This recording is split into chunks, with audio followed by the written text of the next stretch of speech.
and the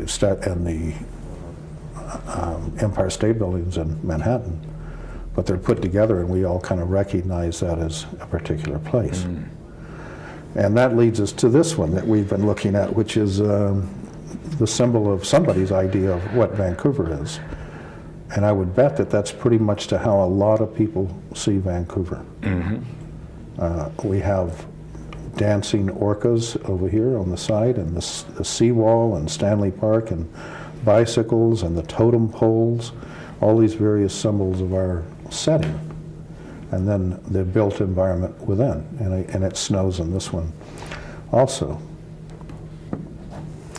But it's interesting, the choice. No, it's that kind of snow. It snows green because of the green environment that we're in, I guess. But it's interesting, the choice of buildings that, mm-hmm. The tallest at that time, I guess, which had the revolving restaurant and is now owned by Simon Fraser. Right. And of course the sails at the harbor and a little miniature stadium, which really they're not placed in any rational relationship to one another. Mm-hmm. And this is a science world, I guess. Science world here, that's right. Yeah. And then the library. Yeah. And over here is the marine building, so we have a little bit of heritage. Yeah. And what would you think that this image of Vancouver, what does this say about Vancouver? Well, it sort of is something emerging out of the forest. Mm-hmm.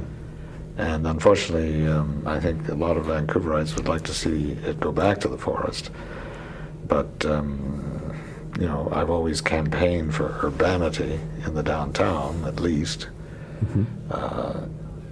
And really letting the forest be where it's supposed to be, which we do have Stanley Park, and the mountains and everything else. I mean, we're right on the edge of the forest. Symbolically, it's quite correct, I think, being right on the edge of the forest and the man-made objects springing out of it.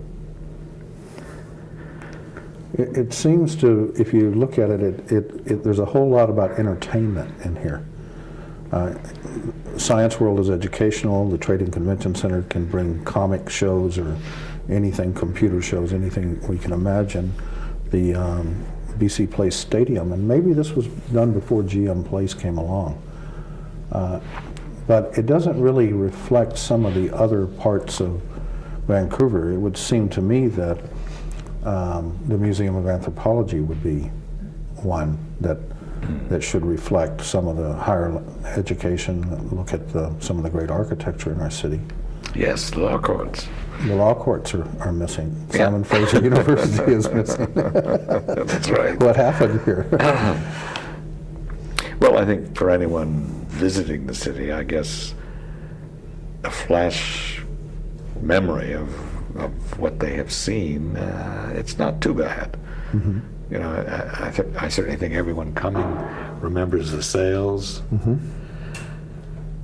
and probably the library and the stadium and the Science World, those three anyway. Mm-hmm. And more sophisticated people would remember the Marine Building. And if you were to look at this from the point of view of expressing to some colleagues somewhere, and this was the medium you had to work in, what you think of the reality of Vancouver, what do you see that's not there that should be? Well, I'd try to find a way of turning the snow into rain. And that'd be the first thing. That's right. It is, actually, the city is submerged in water. Yeah. So, yeah. But we just can't see it. And then, you have the mountains, which mm-hmm. is the most important thing from the point of view. And the open ocean. I mean, I think the real advantages, they've tried to indicate the ocean mm-hmm. with the whales, the belugas, and that sort of thing. But but I think this sort of prescribing this one area is is a good reproduction insofar as the downtown core is a peninsula, almost surrounded by water, and dealing with all of those issues.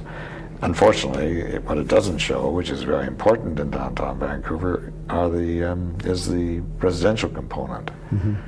And I would have changed this so that probably these taller buildings were residential towers, and so that you had that mix, because I think Vancouver is one of the first cities to really seriously get into the mixture of residential and office components in the one area, and it has the advantage of being compact, so that you can walk from wherever you are in the center of the city to the edges and all sides quite easily. There aren't many cities, and also I've always said that it didn't matter how dense we built in the downtown core, and I think principally because the perimeter is open ocean. So you have tremendous open space. You can easily get, when you think of any other city, like Toronto or most other cities, any of the American cities, you can't get to open space that easy. You just get the continuum of suburbia. And, right. That's a very good point. So you have this, you can kind of relax yourself by just looking out at the ocean and the mountains and these other monumental things that are going on around us all the time. The other interesting thing I think about this is how much it's, and I have no idea how old this is, but it's changing. I mean, Wall Center is not here at all, which is going to be a landmark. The GM Place isn't there. And I've never seen one of these snow globes that tries to show that there's also some difficulties within a city. They're always seen as a tourist, look at the wonderful, clean Vancouver that we have. But you and I both know that we have a tremendous difficulty with some of the issues in the downtown east side, the decay of the urban fabric there, the human beings whose lives are being lost every day, and all that. And I don't know how anyone could possibly portray this, but I do notice that there's another thing that's not there that's been there a long time, and that's the Woodward sign. Yes. Which is really a symbol of Vancouver in many, many ways. Yeah. But I think it's, you don't want to take as a souvenir the negative aspects of things, and probably things as a tourist you hadn't seen. That's right. And as a tourist, you probably wouldn't see downtown inside if you could help it, right? And, or certainly if the tourist industry could help it, they wouldn't want you to see that. And that's one of the big challenges, I think, that we all know, is how is the downtown east side going to be transformed so that it can be once again a positive, vibrant part of our community. And I'm not sure that all of our viewers are aware that you've just recently completed the new Portland Hotel, which is a beautiful piece of architecture across the street from the Army-Navy building, which also has a lot of potential, that building, if some of it was redone. Absolutely. I think we have to learn to re-inhabit those kinds of buildings, and I think there have been many attempts to get housing into Woodwards and that sort of thing, and I think that's a very important direction to go. I mean, the more housing we can get in the East End, the more livable it will be. And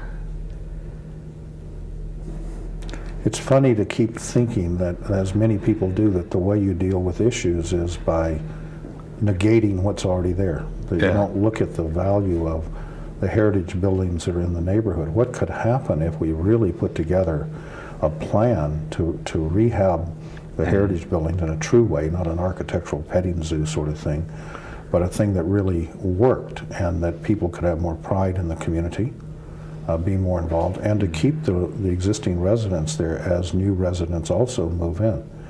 We really need that kind of density, which is what's going to bring the community back, I think. Yeah, definitely.